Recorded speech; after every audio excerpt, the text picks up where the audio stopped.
Doctor മനഃശാസ്ത്രയിലേക്ക് എല്ലാ പ്രേക്ഷകർക്കും സ്വാഗതം. ഡോക്ടർ മനഃശാസ്ത്രയിൽ നമ്മളോടൊപ്പം ഇന്നുള്ളത് സെപ്റ്റർ ഡയറക്ടറും ലൈസൻസ് കൗൺസിലറുമായ ശ്രീമതി സൂസൻ കൊറോത്തർ. നമസ്കാരം സൂസൻ. നമസ്കാരം.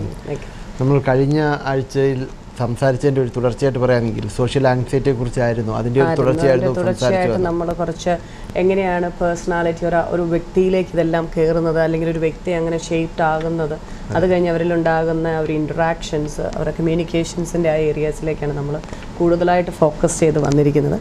അപ്പോൾ ശരിക്കും കഴിഞ്ഞ ആഴ്ച നമ്മൾ പറഞ്ഞപ്പോഴത്തേനും പറഞ്ഞു പേഴ്സണാലിറ്റി ഉണ്ട്, അതിനകത്ത് 4 വിൻഡോസ് ഉണ്ട്. ആ 4 വിൻഡോസിൽ നമ്മൾ പറഞ്ഞു എങ്ങനെയാണ് നമ്മളെ തന്നെ കാണും. നമ്മൾ ഓപ്പൺ ആയിട്ടുള്ളൊരു വിൻഡോ ഉണ്ട്, നമ്മളും മറ്റുള്ളവരും ആയിട്ടുള്ള ഒരു അറിയാവുന്ന കാര്യങ്ങൾ. എനിക്ക് എന്നെപ്പറ്റി അറിയാം, എന്നെപ്പറ്റി എനിക്കറിയാവുന്ന കുറേ കാര്യങ്ങൾ നിഖിലും അറിയാം. അത് നിഖിൽ അറിയുന്നത് കൊണ്ടോ അല്ലെങ്കിൽ വേറൊരു വ്യക്തി അറിയുന്നത് കൊണ്ടോ എനിക്ക് വലിയ പ്രശ്നമില്ല. I'm not that worried about it. എൻ്റെ പേര്, എൻ്റെ ഹസ്ബൻഡിൻ്റെ പേര്, എൻ്റെ മക്കളുടെ പേര്, എൻ്റെ വീട്ടുകാർ, അല്ലെങ്കിൽ ഞാനൊരു ദേശക്കാരിയാണ്, അല്ലെങ്കിൽ ഞാൻ എപ്പോഴും എന്താ പറയുക ഒരു ഹൈപ്പറായിട്ടുള്ളതാണ്, ഇതൊന്നും എനിക്ക് വലിയ പ്രശ്നമില്ല. എനിക്ക് ദേഷ്യമുണ്ടെങ്കിൽ എനിക്ക് ദേഷ്യമുണ്ടെന്ന് തന്നെ ഞാൻ കരുതുന്ന ഒരാളാണ്. അങ്ങനെയൊക്കെ എനിക്ക് എൻ്റേതായ രീതി. എന്നാൽ ചിലർക്ക് ഞാനൊരു ദേശക്കാരിയാണെന്ന് പറയുന്നത് ഇഷ്ടമില്ല, മനസ്സിലാകുന്നുണ്ട്. അപ്പോൾ അങ്ങനെ മറ്റുള്ളവർ നമ്മൾ പറഞ്ഞാൽ നമുക്ക് കുഴപ്പമില്ലാത്തതാണ് ഓപ്പൺ ഏരിയ. പിന്നെ ഉള്ളതാണെങ്കിൽ ഒരു ബ്ലൈൻഡ് ഏരിയ, അതായത് എനിക്കറിയില്ല പക്ഷേ മറ്റുള്ളവർക്കറിയാം. അപ്പോൾ അവിടെ വരുമ്പോൾ എന്നാന്ന് വെച്ച് കഴിഞ്ഞാൽ നമ്മൾ ക്ലിയർ ആയിട്ട് തന്നെ എക്സാമ്പിളൊക്കെ വെച്ച് കഴിഞ്ഞ ആഴ്ച ഞാൻ എക്സ്പ്ലെയിൻ ചെയ്തിരുന്നു. അവിടെയാണ് നമുക്ക് ഈ ഗോസിപ്പിങ്, നമ്മളെപ്പറ്റി മറ്റുള്ളവർ കുറേ കാര്യങ്ങൾ നമ്മൾ വിചാരിക്കും ഇവരെന്ത് ഇല്ലാവചനം പറയുന്നതെന്ന്. പക്ഷേ അതങ്ങനല്ല. നമുക്ക് ചിലപ്പോൾ അതിനെപ്പറ്റി അറിയാത്തൊരു കാര്യമായിരിക്കാം. ഫോർ എക്സാമ്പിൾ കഴിഞ്ഞ ആഴ്ച ഞങ്ങളുടെ അവിടെ കുട്ടികളുടെ പ്രസൻറ്റേഷൻ പബ്ലിക് സ്പീക്കിംഗ് സ്കിൽസിൻ്റെ ഒരു ഇത് നടക്കുകയായിരുന്നു. അപ്പോൾ കുറേ കുട്ടികൾ എഴുതുന്നത് കാലിങ്ങനെ അവരിങ്ങനെ നിൽക്കുമ്പോൾ ഇങ്ങനെ ആട്ടിക്കൊണ്ട് വർത്തണം. വെരി കോൺഫിഡൻ്റ്ലിയാണ് അവർ സ്പീക്ക് ചെയ്യുന്നത്, പക്ഷേ നിൽക്കുമ്പോൾ ഇങ്ങനെ കാലിങ്ങനെ കിടന്ന് ആടുന്നു. അപ്പോൾ അവർ കഴിയുമ്പോഴത്തേനും ഇവാലുവേറ്റ് ചെയ്ത് നമ്മളിങ്ങനെ പറയുമ്പോൾ അവർ പറയും ഇല്ല ഞാൻ കാലാട്ടിയില്ല. So that is where we say that നമുക്കറിയില്ല പക്ഷെ മറ്റുള്ളവർക്ക് കാണുമ്പോൾ നമ്മളെപ്പറ്റി അറിയാം. അപ്പോൾ അത് പറയുമ്പോൾ നമ്മൾ ചിലപ്പോൾ ഓർക്കും ഇത് ഞാൻ ചെയ്ത കാര്യമല്ല എന്ന്, പക്ഷേ അത് ചെയ്ത കാര്യമായിരിക്കാം. അതൊരു കാര്യം. പിന്നെ ഗോസിപ്പിംഗ് എന്ന് പറയുന്നത് ജലസി കൊണ്ടുണ്ടാകാം, നമ്മളോടുള്ള അസൂയ കൊണ്ട് വേറൊരാൾ പറയാം. പിന്നെ ആണെങ്കിൽ വേറൊരു ഏരിയയാണ് ഹിഡൻ ഏരിയ എന്ന് പറയുന്നത് നമ്മൾ മനസ്സിൽ ഒത്തിരി കാര്യങ്ങൾ ഒളിപ്പിച്ച് വെക്കും മറ്റുള്ളവരറിയാതെ. ചെറിയ കാര്യങ്ങളൊക്കെ നമ്മൾ ഒളിപ്പിക്കും, അത് ഉറപ്പായിട്ടുള്ള കാര്യമാണ്. പക്ഷേ ഒത്തിരി ഹ്യൂജ് ഏരിയ ആയിട്ട് നമുക്ക് മാറിക്കഴിയുമ്പോൾ നമുക്ക് ഭയങ്കര ബുദ്ധിമുട്ടാകും. പിന്നെയാണെങ്കിൽ അൺനോൺ ഏരിയ, അത് നമുക്കും അറിയില്ല മറ്റുള്ളവർക്കും അറിയില്ല. ചില സാഹചര്യം വരുമ്പോഴാണ് നമ്മൾ പെട്ടെന്ന് നമ്മൾ ബിഹേവ് ചെയ്യുമ്പോൾ ഓർക്കും ഞാനെന്താ ഇങ്ങനെ ബിഹേവ് ചെയ്തതെന്ന് ഓർക്കും. അതല്ലെങ്കിൽ ചിലർ അൺഎക്സ്പെക്റ്റഡ് ആയിട്ട് പല കാര്യങ്ങളും അച്ചീവ് ചെയ്യുമ്പോൾ പറയും ഇത് ഞാൻ തന്നെയാണോ ചെയ്തത്. മറ്റുള്ളവരും ചോദിക്കും ഇവർക്ക് ഇതൊക്കെ പറ്റുമായിരുന്നു എന്ന് ചോദിക്കുന്നൊരവസ്ഥ. പക്ഷെ നമ്മൾ അന്നേരം പറഞ്ഞു ഈ വിൻഡോസിൻ്റെ എല്ലാം എങ്ങനെയാണ് വേണ്ടതെന്ന് വെച്ചാൽ ഓപ്പൺ ആയിരിക്കണം ഏറ്റവും കൂടുതലായിട്ട് വരേണ്ടത് വിൻഡോസിൽ. ബാക്കിയുള്ള ഏരിയാസ് എല്ലാം നമ്മൾ സൈസ് കുറയ്ക്കണം. നമ്മൾ സൈസ് കുറച്ചിട്ട് ഓപ്പൺ ഏരിയ കൂടുതലായിട്ട് ഇടുമ്പോഴാണ് നമുക്ക് ഹാപ്പി ആയിട്ട് ജീവിക്കാൻ പറ്റുക. ഹിഡൻ ഏരിയ തീർച്ചയായിട്ടും കുറയ്ക്കണം. ബ്ലൈൻഡ് ഏരിയയിലേക്ക് വരുമ്പോൾ എങ്ങനെയാണെന്ന് വെച്ച് കഴിഞ്ഞാൽ നമ്മൾ മറ്റുള്ളവരുടെ ഫീഡ്ബാക്ക് കേൾക്കുമ്പോൾ നമുക്ക് മനസ്സിലാവും ആ ഒരു സംഭവം എന്നിലുണ്ടോ അതോ ഇല്ലയോ, അതോ മറ്റുള്ളവർ ചുമ്മാ പറയുന്നതാണോ. അപ്പോൾ നമ്മളിങ്ങനെ ഇതെല്ലാം കേട്ട് നമ്മളിലേക്ക് ഇതൊക്കെ വരുമ്പോഴത്തേനും നമ്മൾ ഓരോരുത്തരും ബിഹേവ് ചെയ്യുന്ന പെർസെപ്ഷൻ അനുസരിച്ചാണെന്ന് നമ്മൾ പറഞ്ഞു. പെർസെപ്ഷനിലേക്ക് നമ്മൾ കുറേ കാര്യങ്ങൾ മനസ്സിലാക്കാനുണ്ട്. അങ്ങനെ വരുമ്പോഴത്തേനും നമ്മൾ എങ്ങനെയാണ് ഈ പെർസെപ്ഷനൊക്കെ ഫോം ചെയ്യുന്നത്, അതിന് മുമ്പ് നമ്മളൊരു പേഴ്സണാലിറ്റി ഓൾറെഡി ഫോം ചെയ്യുന്നുണ്ട്, കൊച്ചിലേ ഒരു പേഴ്സണാലിറ്റി. ആ ഒരു പേഴ്സണാലിറ്റി എന്ന് പറയുമ്പോൾ നേരത്തെയുള്ള സെഷൻസിലൊക്കെ ഞാൻ പറഞ്ഞു, അതായത് ഈ കണ്ടിന്യൂസ് കേൾക്കുന്നവർക്ക് അത് ക്ലിയർ ആയിട്ട് മനസ്സിലാവും. നേരത്തെയൊക്കെ സെഷൻസിൽ ഞാൻ പറഞ്ഞിട്ടുണ്ട് 6 ഇയേഴ്സിൽ ഒരാളുടെ പേഴ്സണാലിറ്റി സ്ക്രിപ്റ്റ് ഫോം ചെയ്യും ഒരു 6 വയസ്സാകുമ്പോൾ. അപ്പം അതെന്ന് പറയുന്നത് ഈ പേഴ്സണാലിറ്റി സ്ക്രിപ്റ്റ് എന്ന് പറയുന്നത് നമ്മളിങ്ങനെ മലയാളത്തിലൊക്കെ കേട്ടിട്ടില്ലേ, നിഖിൽ കേട്ടിട്ടുണ്ടായിരിക്കുമല്ലോ. ലോകം ഒരു എന്താ പറയുക സ്റ്റേജാണ്, അതിനകത്ത് നമ്മളെല്ലാം നടികളും നടന്മാരുമാണ്. ശരിക്കും പറഞ്ഞാൽ അത് തന്നെയാണ് അതിൻ്റെ ഒരു വാസ്തവം. കാരണം ലോകം എന്ന് പറയുന്ന ആ ഒരു വലിയൊരു സ്റ്റേജിൽ അവിടെ ഒരു സ്ക്രിപ്റ്റ് നമ്മളിലേക്ക് വന്നിട്ടുണ്ട്. ആ സ്ക്രിപ്റ്റ് അനുസരിച്ചാണ് നമ്മൾ ബിഹേവ് ചെയ്യുന്നത്. അപ്പം നിഖിലിനൊരു സ്ക്രിപ്റ്റ് ഉണ്ട്, എനിക്കൊരു സ്ക്രിപ്റ്റ് ഉണ്ട്, അങ്ങനെ ഓരോരുത്തർക്കും ഓരോ സ്ക്രിപ്റ്റ് ഉണ്ട്. പക്ഷേ ഈ സ്ക്രിപ്റ്റുകളെല്ലാം വരുന്നത് എങ്ങനെയാണെന്ന് വെച്ച് കഴിഞ്ഞാൽ, ഇപ്പം ഞാൻ പറയാം, ഒരു TV-യുടെ മുമ്പിലേക്ക് നിൽക്കാനായിട്ട് നിഖിലിനൊരു കോൺഫിഡൻസ് ഉണ്ട്. It's A level of confidence that you show. എനിക്കൊരു കോൺഫിഡൻസ് വേറൊരാൾക്കുണ്ട്. ചിലർ ഈ ക്യാമറ കാണുമ്പോഴേ വരയ്ക്കാൻ തുടങ്ങും. അപ്പോൾ ഇവരിലെല്ലാവരേക്കും പോകുന്നത് ഇതിങ്ങനെ അങ്ങോട്ട് ചെല്ലുമ്പോൾ ഇവർ സ്ക്രിപ്റ്റിനെ ഇങ്ങനെ അനലൈസ് ചെയ്യുമ്പോൾ നിഖിലിനെ സംബന്ധിച്ചിടത്തോളം I need to be the best person, need to be looking best, and I need to have a big confidence, and I need to radiate energy, I need to really connect with my viewers because it's my job. അതാണ് ഇപ്പോഴത്തെ script പറയുന്നത്. പക്ഷേ വേറൊരാളോ ക്യാമറയോ എനിക്ക് എന്നെ എവിടെ എങ്ങോട്ടും മാറ്റും, ഉടനെ ഇതെടുത്തു ഇങ്ങനെ വെച്ച് ക്യാമറയ്ക്കകത്ത് ഞാൻ വരണ്ട, അങ്ങനെയുള്ള ഒരു സ്ക്രിപ്റ്റിങ്. അതിങ്ങനെ ചെല്ലുമ്പം നമ്മളിലേക്ക് ഇതൊക്കെ ഫ്രാക്ഷൻ ഓഫ് സെക്കൻഡിൽ സംഭവിക്കുന്ന ഒരു സംഭവമാണ്. അന്നേരെ അത് കൊടുത്തു, അന്നേരെ എന്നിലേക്ക് അത് ഫോം ചെയ്തു, ഉടനെ ഞാൻ അതിനോട് റിയാക്ട് ചെയ്യും. അങ്ങനെ അത് നമ്മളൊന്നും ചിന്തിക്കാനൊന്നും നേരമില്ല. അപ്പം അങ്ങനെയാണ് അതിൻ്റെ സ്ക്രിപ്റ്റിങ് അവിടെ വന്നിരിക്കുന്നത്. അപ്പം ഈ സ്ക്രിപ്റ്റിങ്ങിൽ ഏറ്റവും ആദ്യം, അതായത് ഏറ്റവും ദ ഫസ്റ്റ് സ്ക്രിപ്റ്റ്, അതായത് നമ്മളൊരു ഡോക്യുമെൻ്റ് ഉണ്ടാക്കുകയാണെങ്കിൽ നിങ്ങളും സ്ക്രിപ്റ്റിങ് ചെയ്യുന്നവരായിരിക്കും അല്ലേ ടി വിയിൽ. അപ്പോൾ സ്ക്രിപ്റ്റിങ് ചെയ്യുമ്പോൾ അതിനകത്തൊരു ഫസ്റ്റ് ഡ്രാഫ്റ്റ് ഉണ്ട്. ആ ഡ്രാഫ്റ്റ് പിന്നെ റിവ്യൂ ചെയ്ത് റിവൈസ് ചെയ്താണ് നമ്മളൊരു ഫൈനൽ ഡ്രാഫ്റ്റിങ്ങിലേക്ക് എത്തുന്നത്. അപ്പോൾ ഇതിനകത്ത് എങ്ങനെയാണെന്ന് വെച്ച് കഴിഞ്ഞാൽ നമ്മൾ ഫസ്റ്റ് ആ ഡ്രാഫ്റ്റ്, ഫസ്റ്റ് ഉള്ള ആ പേഴ്സണാലിറ്റി സ്ക്രിപ്റ്റ് ഉണ്ടാകുന്ന ഏജാണ് ഞാൻ പറഞ്ഞത് 6. ഇവിടെയാണ് എല്ലാവരും പറയുന്നത് നിങ്ങളൊരു 6 വയസ്സ് 7 വയസ്സ് വരെ കുട്ടിയെ ഞങ്ങൾ ഏൽപ്പിക്കൂ, അത് കഴിഞ്ഞ് പിന്നെ അവൻ എങ്ങനെയാകുമെന്ന് നിങ്ങൾ കൺസേൺ ആകേണ്ട കാര്യമില്ല. He will take his life in his hand and move ahead. 6 വയസ്സല്ല 7 വയസ്സ് വരെ. പക്ഷേ ഈ 6 വയസ്സ് 7 വയസ്സ് വരെ നമ്മൾ ആ കുട്ടിയെ ശരിയാക്കി നോക്കിയില്ലെങ്കിൽ ചുട്ടയിലെ ശീലം ചുടലവരെ. അങ്ങനെയുണ്ട്. ബൈബിളിലാണെങ്കിൽ പറയുന്നുണ്ട് ബാലൻ നടക്കേണ്ടുന്ന വഴി അവനെ പഠിപ്പിക്കുക, അവൻ വൃദ്ധനായാലും അത് വിട്ടുമാറിയില്ല. അങ്ങനെ ഓരോ നമ്മൾ ഇങ്ങനെ പഴയ ബുക്കുകൾ, നമ്മുടെ വേദഭാഗങ്ങൾ, അല്ലെങ്കിൽ നമ്മളുടെ എന്താ പറയുക ഭഗവത്ഗീത, ഇങ്ങനെ എല്ലാം നമ്മൾ നോക്കിയാൽ അതിനകത്തെല്ലാം ഒരു മെസ്സേജ് ഉണ്ട്. കുഞ്ഞിലേ നമ്മൾ എന്താണോ നമ്മളിലേക്ക് വന്നിരിക്കുന്നത് അതിൻ്റെ ഒരു മാനിഫെസ്റ്റേഷനാണ് നമ്മൾ വലുതായി വരുമ്പോഴത്തേനും വരുന്നത്. അപ്പോൾ ഈ പേഴ്സണാലിറ്റി സ്ക്രിപ്റ്റ് ഫോം ചെയ്യുമ്പോഴത്തേനും ഇതായത് കുറേ കാര്യങ്ങൾ നമ്മൾ ശ്രദ്ധിക്കാനുണ്ട്. നമ്മുടെ ജീവിതത്തിൻ്റെ പല സക്സസ്ഫുൾ ഏരിയാസിലേക്ക് വരുമ്പോഴും നമ്മൾ അങ്ങനെയാണ് അതിനെ എടുക്കുന്നത്. ഞങ്ങൾ കരിയർ ഗൈഡൻസ് കൊടുക്കുമ്പോൾ ഒരു കാര്യം പറയും. കരിയർ ഗൈഡൻസിന് കുട്ടികൾ വരുമ്പം നമ്മൾ കരിയർ ചൂസ് ചെയ്യുന്നത് എങ്ങനെയാണെന്ന് വെച്ച് കഴിഞ്ഞാൽ, നമ്മൾ കരിയറിനോട് ഇൻട്രസ്റ്റ് കുട്ടികൾക്ക് ഉണ്ടാകുന്നത് എങ്ങനെയാണെന്ന് വെച്ച് കഴിഞ്ഞാൽ അതിനകത്ത് കുറേ ഫാക്ടേഴ്സ് ഉണ്ട്. ആ factors influencing your career choices. നമ്മൾ ചൂസ് ചെയ്യുന്ന കരിയറിനെ ഇൻഫ്ലുവൻസ് ചെയ്യുന്നുണ്ട്. ഇപ്പോൾ ഞാൻ ഡോക്ടർ ആണെന്ന് ചൂസ് ചെയ്യുകയാണെങ്കിൽ ആ ഡോക്ടർ ആകണം എന്ന് ഞാൻ എടുക്കുന്ന ഡിസിഷനെ ശരിക്കും പറഞ്ഞാൽ ഇൻഫ്ലുവൻസ് ചെയ്യുന്ന കുറേ ഫാക്ടേഴ്സ് ഉണ്ട്. അങ്ങനെയാണ് ഞാൻ ആ ഡിസിഷൻ മേക്കിലേക്ക് വരുന്നത്. അതല്ലെങ്കിൽ എനിക്ക് ഡോക്ടർ ആകണ്ട എന്ന് ഞാൻ എടുക്കുന്ന ഡിസിഷനിലും എനിക്കൊരു കുറേ ഫാക്ടേഴ്സ് ഇൻഫ്ലുവൻസിങ് ഉണ്ട്. ഇത് എല്ലായിടത്തും ഉള്ളതാണ്. അപ്പോൾ അങ്ങനെ നോക്കുമ്പോൾ നമ്മൾ പറയും എൻവയൺമെൻറ്റ്, അതായത് ഡോക്ടറുടെ മക്കൾ, ആ ഡോക്ടറുടെ മക്കൾ എന്താ ചെയ്യാന്ന് വെച്ച് കഴിഞ്ഞാൽ ആ ഡോക്ടറുടെ ജീവിത രീതികൾ കണ്ടിട്ട്, അവരുടെ സക്സസ് കണ്ടിട്ട്, ദ വേ ഓഫ് ലിവിങ് കണ്ടിട്ട് അതിലേക്ക് അട്രാക്റ്റഡ് ആയിട്ട് അവർ പറയും I want to be a doctor. അതല്ലെങ്കിൽ അവരുടെ ആ ഇത് കണ്ടിട്ട്, അല്ലെങ്കിൽ ആ ഒരു ഡോക്ടറുടെ ജീവിതം കണ്ടിട്ട് അയ്യോ എനിക്ക് വയ്യ ഇങ്ങനെ ഒരു ജീവിതം ജീവിക്കാൻ, എന്നും പേഷ്യൻസിൻ്റെ അടുക്ക് ഒരു ശകലം പോലും സമയം അല്ലാതില്ല, അത് തന്നെയല്ല I just hate this life എന്നും പറഞ്ഞ് ദേ വോണ്ട് ടേക്ക് ദാറ്റ്. അതുപോലെ തന്നെ ഇപ്പം ഈ വെള്ളത്തിന് ചുറ്റും, വീടിന് ചുറ്റും വെള്ളമുള്ള ഒരു ആ ചുറ്റുപാടിൽ ജീവിക്കുന്ന ആൾക്കാരാണെങ്കിൽ അവരെന്താ ചെയ്യുന്നത് വെച്ചാൽ ചിലപ്പോൾ അവർ പറയും I want to be something like a water scientist or something, somebody who's working with water, fish and all those. അല്ലാത്ത കുട്ടി പറയും വെള്ളം കണ്ടിട്ട് ദൈവമേ എനിക്ക് മതിയായി, എനിക്ക് വെള്ളത്തിൻ്റെ പരിപാടി ഞാനില്ല, വെള്ളത്തിൽ നിന്നകന്ന് വേണം ഞാൻ മരുഭൂമിയിൽ പോയി ജോലി ചെയ്തോളൂ. അപ്പം ഇങ്ങനെയാണ് അതിനെ ഫാക്ടേഴ്സ് ശരിക്കും ഇൻഫ്ലുവൻസ് ചെയ്തിട്ട് നമ്മൾ ഡിസിഷൻ മേക്കിങ്ങിലേക്ക് വരുന്നത്. അപ്പോൾ അങ്ങനെ വരുമ്പം നമ്മൾ കൊച്ചിലേ ഉണ്ടാകുന്ന ചില കാര്യങ്ങൾ നമ്മളെ ഭയങ്കരമായിട്ട് എഫക്റ്റ് ചെയ്യും. ഇവിടെയാണ് നമ്മൾ ചിലർ എന്നോട് ചോദിക്കാറുണ്ട് എന്ത് ഇത്രയേറെ ഈ പേരൻറ്റിങ്ങിനെ പറ്റി പറയാൻ, ഇത് ഇത്രയേറെയാണ്. ഞാൻ പറയും parents are the architect of the child. നമ്മുടെ കുട്ടിയെ നിങ്ങളാക്കുന്ന ഒരു ആർക്കിടെക്റ്റാണ് നിങ്ങൾ എങ്ങനെയാണോ അതനുസരിച്ച് വേണം ചെയ്യാനായിട്ട്. ഇപ്പം ഞാനും എൻ്റെ ഹസ്ബൻഡിൻ്റെയും കാര്യം നോക്കുകയാണെങ്കിൽ എനിക്കൊരു സ്ട്രെച്ചിങ് കപ്പാസിറ്റി ഉണ്ട്. ആ സ്ട്രെച്ചിങ് കഴിഞ്ഞ് കഴിഞ്ഞാൽ പിന്നെ എന്നെ പിടിച്ചാൽ കിട്ടില്ല.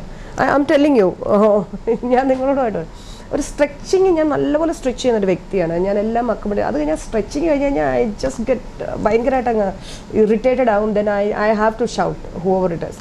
അപ്പോൾ എൻ്റെ ഹസ്ബൻഡ് എന്നെ ഹെൽപ്പ് ചെയ്യും അതിനകത്ത്. അതായത് എൻ്റെ മോൾ കുറേ ഇറിറ്റേറ്റിംഗ് ആയിട്ട് അവളിങ്ങനെ കാണിച്ചുകൊണ്ട് വരുമ്പോൾ, അവളുടെ അടുത്തേക്ക് വരുമ്പോൾ എൻ്റെ ആ ഒരു കപ്പാസിറ്റി, ചിലപ്പോൾ നമ്മൾ വർക്കിൽ കുറേ പ്രഷേഴ്സ് ഉണ്ട്, എത്ര പേരെ മാനേജ് ചെയ്യണം, എത്ര കാര്യങ്ങൾ ഇത് ചെയ്യണം, ഇതെല്ലാം കഴിഞ്ഞിട്ട് വീട്ടിലേക്ക് വരും. പിന്നെ നമ്മുടെ തലയിലും ചില കാര്യങ്ങൾ ഞാൻ സത്യമായിട്ട് പറയുകയാണെങ്കിൽ ചില ആൾക്കാർ വന്നു കഴിയുമ്പോൾ ഞങ്ങൾ തന്നെ ഇരുന്നിട്ട് അതിനെ അനലൈസ് ചെയ്യും. എൻ്റെ ബ്രെയിൻ ഇങ്ങനെ അതിനകത്തായിരിക്കും ഇങ്ങനെ വർക്ക് ചെയ്തുകൊണ്ടിരിക്കുന്നത്, അതെന്താ അങ്ങനെ വന്നത്, അതെന്താ അവിടെ ഒരു പ്രശ്നം. കാരണം വി ഓൾവേസ് ക്ലയൻറ്റ് ഫോക്കസ്ഡ് ആണ് നമ്മുടെ സർവീസസ്. അപ്പോൾ അതിങ്ങനെ തലയിൽ അപ്പോഴായിരിക്കും ഇവള് കിടന്ന് കുറേ ബഹളം വയ്ക്കുക. അപ്പോൾ ഞാനിങ്ങനെ ഓക്കെ ഫൈൻ.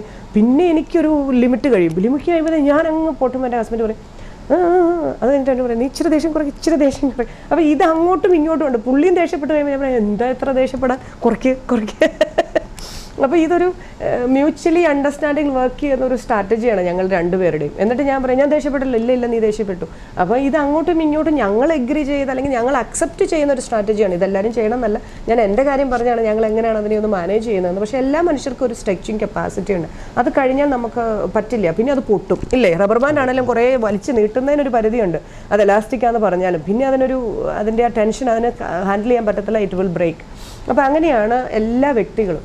അപ്പം നമ്മൾ ഈ കുട്ടികളെ നമ്മൾ അങ്ങനെ ഈ ചില നമ്മൾ റബ്ബർ ബാൻഡ് കണ്ടില്ലേ, ചില റബ്ബർ ബാൻഡിന് ഒത്തിരി സ്ട്രെച്ച് ചെയ്യാം എന്നിട്ടേ പൊട്ടു. ചില റബ്ബർ ബാൻഡ് ഇങ്ങനെ വലിച്ചാൽ മതി ടപ്പേ അതങ്ങ് പൊട്ടിപ്പോ. അപ്പോൾ അങ്ങനെയാണ് ഈ ഷോർട്ട് ടെമ്പേർഡ് ആയിട്ടുള്ള ആൾക്കാരുടെയൊക്കെ ഒരു മെൻ്റൽ കപ്പാസിറ്റിയിൽ അവർ അങ്ങനെയാകും. അപ്പോൾ ഇതിനകത്ത് നമ്മൾ നോക്കേണ്ട ഒരു കാര്യം എന്ന് വെച്ചാൽ നല്ലൊരു നമ്മൾ സോഷ്യലി ഇൻട്രാക്ട് ചെയ്യുമ്പോൾ അല്ലെങ്കിൽ ആൾക്കാരുമായിട്ട് ഇടപെടുമ്പോൾ അതല്ലെങ്കിൽ നമ്മുടെ കമ്മ്യൂണിക്കേഷനിലേക്ക് നമ്മൾ ഫോക്കസ് ചെയ്യുമ്പോൾ എന്താ സംഭവിക്കുക എന്ന് പറഞ്ഞു കഴിയുമ്പോൾ,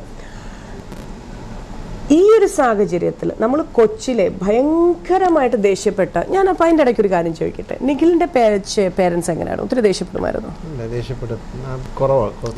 കുറച്ച് ദേഷ്യപ്പെടുന്ന ഒരു നേച്ചറാണ്. പിന്നെ നമുക്ക് കുറച്ച് ഫ്രീഡംസ് ഒക്കെ തരുന്ന ഒരു നേച്ചറാണ്. അപ്പം നിഖിലിന് എന്താ ഇഷ്ടം ശരിക്കും? കുറച്ച് ദേഷ്യപ്പെടുന്നത് തന്നെയാണ് ഇഷ്ടം.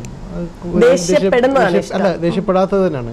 കുറച്ച് ദേഷ്യപ്പെടുന്നതും ഒരു ബാലൻസ് പേരൻസ് ചെയ്ത പോലെ തന്നെ ചെയ്യുന്നതാണ് ഇഷ്ടം. അപ്പം അങ്ങനെ ചെയ്യുമ്പോൾ ഞാനൊരു കാര്യം ചോദിക്കട്ടെ, അങ്ങനെ ചെയ്യുമ്പം അതുകൊണ്ട് നിഖിലിനുണ്ടായിരിക്കുന്നത്? സോഫ്റ്റ് ആയിട്ടുള്ള ഒരു അപ്രോച്ചിനോടാണ് എപ്പോഴും താല്പര്യം തോന്നിയിട്ടുള്ളത്. ഓക്കെ, അതുകൊണ്ട് നിഖിൽ വേറൊരു സ്ഥലത്ത് ചെല്ലുമ്പോൾ വേറൊരാൾ നിഖിലിനോട് ദേഷ്യപ്പെട്ടാൽ നിഖിലിന് എന്ത് തോന്നും? ഒരാൾ ദേഷ്യപ്പെടുമ്പോൾ ഉണ്ടാകുന്ന ഒരു ഫീൽ എന്തായാലും ദേഷ്യം ഫേസ് ചെയ്യുക എന്നുള്ളത് തന്നെയാണല്ലോ. അത് ഫേസ് ചെയ്യാൻ പറ്റാറുണ്ട്. അത് സാഹചര്യങ്ങളിൽ ചിലപ്പോൾ വിഷമം തോന്നും, ചിലപ്പോൾ ബുദ്ധിമുട്ടുണ്ടായിരിക്കും. പക്ഷെ എന്നാൽ പോലും ദേഷ്യപ്പെടുന്നതിനോട് പൊതുവെ ഒരു ഇല്ലേ? ഉണ്ട്. അപ്പം ഓർക്കണം, എൻ്റെ പേരൻസ് ഇങ്ങനെയാണ്. അപ്പം എൻ്റെ കണ്ടീഷനിങ് എൻ്റെ മൈൻഡിലേക്ക് കിട്ടിയേക്കുന്നത് അങ്ങനെയാണ്. പക്ഷെ അവിടെ ഞാനൊരു സാഹചര്യത്തിൽ ചെന്ന് കഴിഞ്ഞാൽ അവിടെ എന്നോട് അഗ്രസീവായിട്ട് പെരുമാറുന്ന ഒരാളോട് എനിക്ക് അവേർഷനായിരിക്കും. മനസ്സിലാകുന്നുണ്ട്? അപ്പം അതല്ലെങ്കിൽ ആ ഒരു സാഹചര്യത്തിൽ ഒന്നില്ലെങ്കിൽ നമ്മൾ അതനുസരിച്ച് നമ്മൾ പോകും, അതല്ലെങ്കിൽ നമ്മൾ എന്നെ അന്ന് തല്ലി വളർത്തണമായിരുന്നു. നിങ്ങൾ വിചാരിക്കരുത് നിഖിലെ, എൻ്റെ അടുത്ത് ചില കേസസ് വരും. അവർ പറയുന്നത് എന്നാന്ന് വെച്ച് കഴിഞ്ഞാൽ എൻ്റെ അപ്പനും അമ്മ എന്നെ തല്ലി വളർത്തിയില്ലാന്നേ, അതുകൊണ്ടാണ് ഞാൻ ഇങ്ങനെ ആയത്. എന്തുകൊണ്ട് എന്നെ തല്ലി വളർത്തിയില്ല? അപ്പം പേരൻസിനൊക്കെ ഒരു ഫീലിംഗ് എന്താണെന്ന് വെച്ചാൽ, ചേട്ടാ ഇത് നല്ല കളി, ഞാനാണെങ്കിൽ സ്നേഹിച്ചും ലാളിച്ചൊക്കെ വളർത്തിയപ്പം എന്തുകൊണ്ട് എന്നെ തിരുത്തിയില്ല, എന്തുകൊണ്ട് എന്നെ തല്ലി വളർത്തിയില്ല, എന്തുകൊണ്ട് എന്നോട് ദേഷ്യപ്പെട്ടില്ല? ഇവിടെയാണ് ഞാൻ ഈ പറയുന്നത്, ഈ ഡോക്ടർമാരുടെ കൂടെ ജീവിക്കുമ്പോൾ ഒന്നിലും എനിക്ക് ഡോക്ടറാണോ അല്ലെങ്കിൽ എനിക്ക് ഡോക്ടറാണ്. ഈ രണ്ട് എക്സ്ട്രീമാണ് most of the behaviour problems നമ്മൾ കാണിക്കുന്നത്.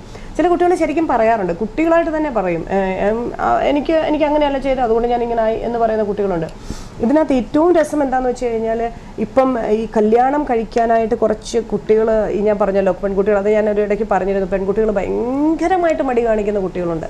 അവർക്ക് ശരിക്കും പറഞ്ഞു കഴിഞ്ഞാൽ അവർക്ക് ആ അറേഞ്ച്ഡ് മാരേജ് അല്ലെങ്കിൽ മാരേജിലേക്ക് എൻട്രി ചെയ്യുന്നതിന് അതിൻ്റെ ആ ഒരു റിയൽ വ്യൂസും ആ ഒരു അണ്ടർസ്റ്റാൻഡിങ്ങും ഇല്ലാത്തത് കൊണ്ടാണ് അവരങ്ങനെ ചെയ്യുന്നത്. അത് അറിഞ്ഞു കഴിയുമ്പോൾ ദേ ആർ ഓൾ ഓക്കെയാണ്. അപ്പം അവർ പറയുന്ന ചില കുട്ടികൾ പറയുന്നൊരു കാര്യമുണ്ട്, നമ്മുടെ പേരൻസ് നമ്മളോട് പറയുന്നത് നീ സ്വന്തം കാലം നിൽക്കുക, നീ പഠിച്ച് കാണിക്കുക, നീ നല്ല നിലവായി, അത് കഴിയുമ്പോൾ നിൻ്റെ ലൈഫ് ഭയങ്കര ഇതാകുമെന്ന്.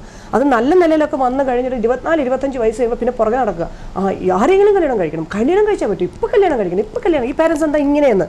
കാരണം പേരൻസ് ആ 24 വയസ്സ് വരെ ചൊല്ലിക്കൊടുക്കുന്നത് വേറൊന്ന്, അത് കഴിഞ്ഞ് ചൊല്ലിക്കൊടുക്കുന്ന വേറൊന്ന്. അത് പറ്റത്തില്ല. നിൻ്റെ ആ ലൈഫിൽ നീ എന്താണോ എടുക്കുന്നത് ആദ്യം മുതലേ അവരോട് അത് തന്നെ പറയാം. നിനക്കൊരു ലൈഫുണ്ട്, പല ഫേസസ് ഉണ്ട്, അതിനകത്ത് കല്യാണം ഒരു ഫേസ് തന്നെയാണ്, അതും നീ ചെയ്യേണ്ട കാര്യമാണ്.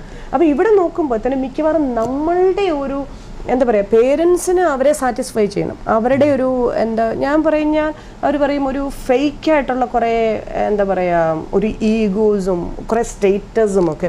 അതായത് എൻ്റെ മോൾ ഇത്ര മിടിക്കുകയാണ്, എൻ്റെ മോൾ ഇങ്ങനെ പഠിക്കും, എൻ്റെ മോൾക്ക് അത് കിട്ടി, എൻ്റെ മോൾക്ക് ഇത് കിട്ടി, ഇത് പറഞ്ഞ് എൻ്റെ മോൾ അങ്ങ് ഭയങ്കര മിടിക്കുക, എല്ലാത്തിനും ബെസ്റ്റ്. അപ്പോൾ കുട്ടിയും ഇങ്ങനെ നിൽക്കുകയാണേ, പിന്നെ ഞാനും ഇങ്ങനെ നിൽക്കുക ഇങ്ങനെ സമൂഹത്തിന് മുമ്പിൽ. അത് കഴിഞ്ഞിട്ടൊരു പ്രശ്നമുണ്ട്. എവിടെയാണെന്നറിയോ? 24-25 വയസ്സാകുമ്പോൾ കുട്ടി കല്യാണം കഴിക്കത്തില്ല, ഒരൊറ്റ ഇടിയിലാണ് കൊച്ചിനെ താഴെയിട്ടും നമ്മൾ. സോ ഇതൊരു എന്താ പറയുക ഭയങ്കരമായ ഒരു എക്സ്ട്രീമാണ്. ഇതും കുട്ടികൾക്ക് ചെറുപ്പത്തിലേക്ക് കിട്ടുന്നൊരു സംഭവമാണ്. കാരണം അവരിലേക്ക് കൊടുത്തിരിക്കുന്ന ഒരു ചിന്താഗതിയും ഫോക്കസും എല്ലാം നീ പഠിക്കുക പിന്നെയാണ് ബാക്കിയല്ല, നീ പഠിക്കുക പിന്നെയെല്ലാം ബാക്കിയില്ല. ഓരോ ലൈഫ് എങ്ങനെ വരുന്നു എന്നുള്ളത് കുട്ടിയോട് ആദ്യം മുതലേ പറയണം. ഞങ്ങളോട് ചിലർ ചോദിക്കും സെക്സ് എഡ്യൂക്കേഷൻ എന്ന് തുടങ്ങണം. ഞാൻ പറയും കുട്ടി ഉണ്ടാകുമ്പോഴേ തുടങ്ങണം എന്ന് പറയും.